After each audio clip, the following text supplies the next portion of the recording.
Just in case you didn't get enough of me yesterday, I'll reintroduce myself. My name is Crystal Carson, and like Amber already said, I am a past participant. This is my fourth Mobilize Summit, and I'm also a former community college student. So I am from, or I come from North Carolina, but I'm originally from Anchorage, Alaska. I'll tell you a little bit more about myself before I tell you about my program. I was raised by parents who did not attend college. I'm the first generation college student.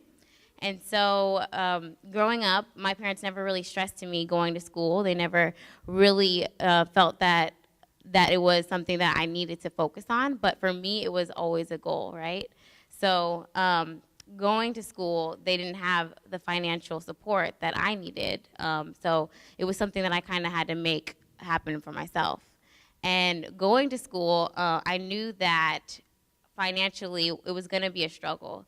So I took a year off after high school. I saved up and I moved to Charlotte, North Carolina, which was my first mistake, right? Because all of a sudden I had to be an out-of-state resident for community college and figure out how I was going to pay for that. So I paid for it out of pocket my first semester. And my first semester was a little bit of a culture shock because I wasn't used to the college setting. I didn't have anyone that I could really turn to ask for advice, but I knew I wanted to complete. So I searched the school and found people who were just like me, who were just starting off, and some who weren't like me, who had been there for a while, sought advice, and got a lot of support from my advisors and such. But the following semester, I could not afford to continue. So I took the semester off again to wait to become an in-state student so I could get in-state residency. And throughout the semester, because of the connections that I made on campus, I had a lot of my advisors and students emailing me, asking me how I was doing. They stayed connected with me, which was the support I felt like I needed. So otherwise, I might not have returned back to school, right? Because I didn't know if I could financially do it. The first semester was kind of tough, even though I had the support. I didn't know if I was going to be able to continue on, but it was a goal. So I continued on, and thanks to the support on my campus, I got introduced to the first Mobilize Summit in 2008. And from there, I had this amazing experience. I was just like all of you, coming and not knowing exactly what to expect, not knowing, what we were really doing, how we were investing our time. I didn't know what was going to come out of it, but I left with such an empowering feeling that I knew that I had to do something for my community. And so I went back to my school and got even more connected, started in student government, PTK, just got those connections on campus that I felt that without I wouldn't be able to go on and complete school. So I mobilized, decided to do a summit in North Carolina, and I was like, okay, this is awesome. I have to get back in. I want to submit a proposal. I want to start something on my campus so students who are just like me, didn't have the support, didn't know what to do, could have something on our campus that could connect them to that. Because you guys know, not everyone gets involved. Not everybody, you guys have all seen it. Not everybody knows what they have on campus because all community colleges are different. The good thing about community colleges is that they are they're geared towards their community. So my community college might be a little bit different than yours, but they still have those resources that are made for the population that they're trying to target. So I knew that we had the resources on campus. I just wanted to help students who wouldn't typically get involved get connected to those resources. So what better way than getting connected than your own peers? So that's kind of how the peer mentoring program started. It was me and my partner, Will, who's not here today, but you all definitely should go on our website and meet him, know him. He'd reach out to you. He's a great resource to getting your program started. But him and I sat down and thought about what was it that made us stick around? What was it that helped us get through school? And it was the support we had. So how could we get that on campus? How could we reach out to the students who are just starting school so they can get involved, get comfortable, and learn more about our campus? And so that's how the peer mentoring program started. That was our idea. and we pitched it, and we won, and that's when the work started. So we were very nervous. We were very, okay, are we going to do this? Can we win? When we got it, we were like, okay, so this is when the work really begins. And my advice to you is to definitely connect to your advisors, and although it's a student-led project, you want to make sure that you have connections on campus, because that was the first thing that we turned to. We turned to our advisor, we turned to people on campus who already knew how to get things started, who were familiar with running programs, because that's a big thing you have to think about after this, is strategizing how you can make the most of not only the funds but of your time, because you have to think about establishing or if you're doing something that has to get candidates in, you want to make sure that you have application process. There's just so many little things that you want to think about, the logistics of it.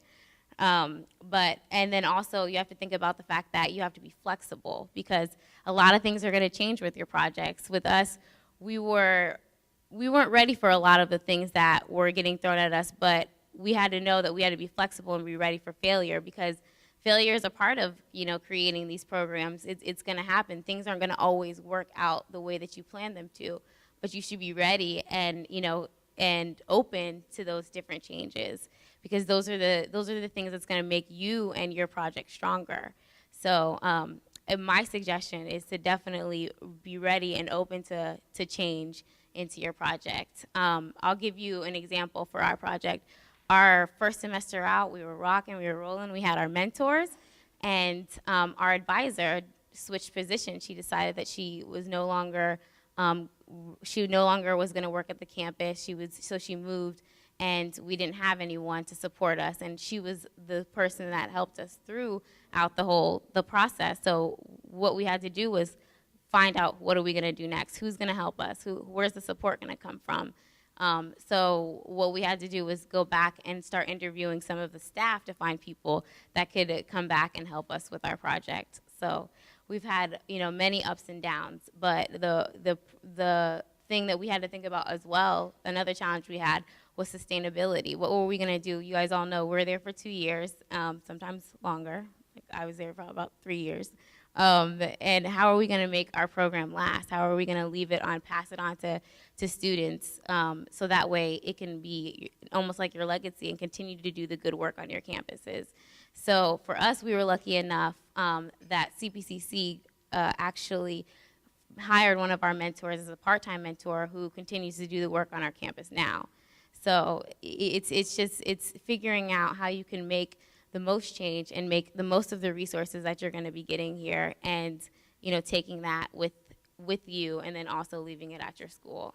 So I wanted to be able to really answer any questions that you had. I know you guys did awesome on your presentations, and I see you've all put in a lot of thought into your projects, but I wanted to open the floor up for questions and answering, and spend more time if you guys had questions. And then also, so if anything, my information should be in the packet. If not, come and reach out to me, because I'm more than willing to help you with the work that you are doing on your campuses.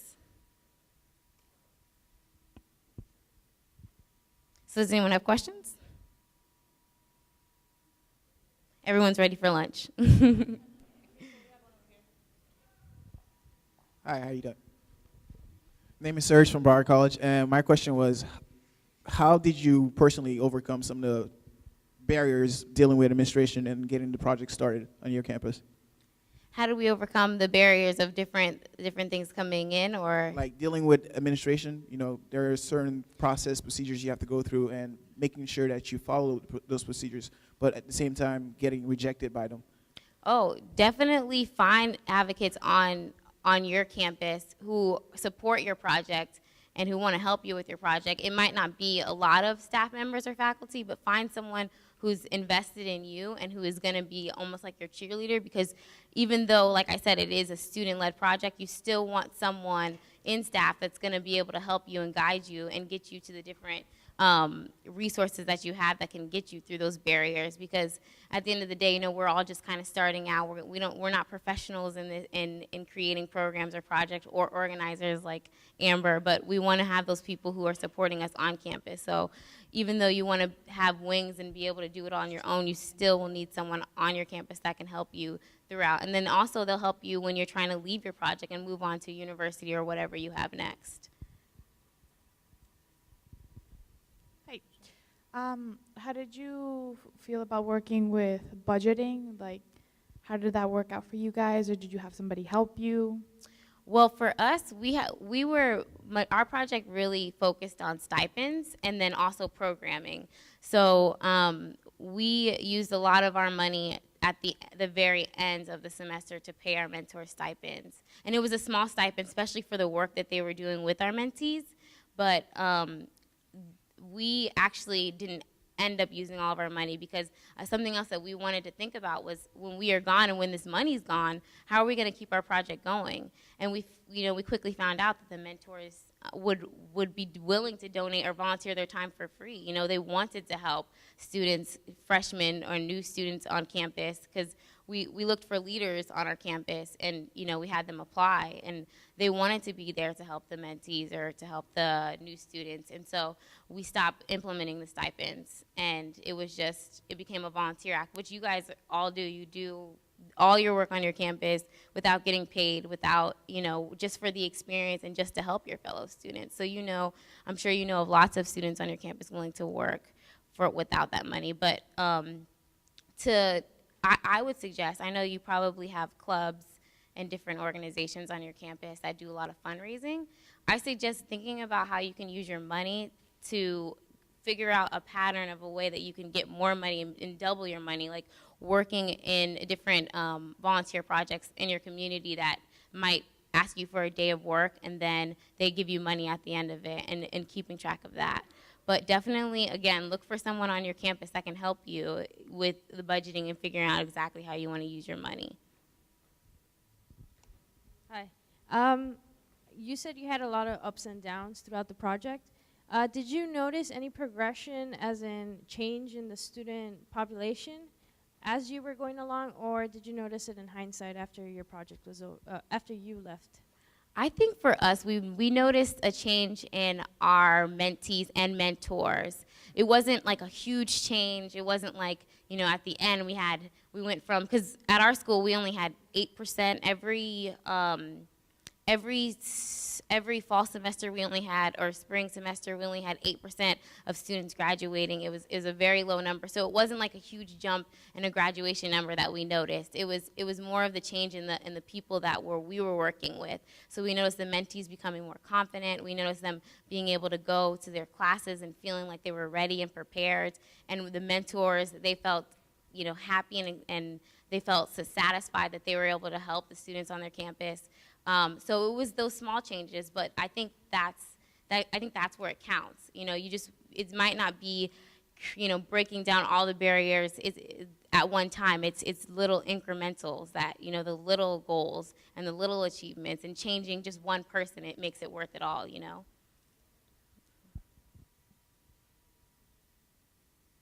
Any more questions? And I'm here for the rest of the day, for the rest of the afternoon, and then also if you want my contact information, definitely reach out to me or any of the Mobilize staff, and we can all work together. And congratulations, because you guys did great. I had a PowerPoint, but I was like, these guys' PowerPoint is way better, so I'm definitely not going to do mine, but yes. Thank you, Crystal. So I definitely encourage you to talk to Crystal about this, because she has gone really through the process. And so for all of you, if you even, regardless of whether or not you win, I know many of you are going to continue on to implement your projects. And Crystal's a phenomenal resource that you can all have access to. And we're so happy to have her with Mobilize. So it's time for lunch. Who's hungry?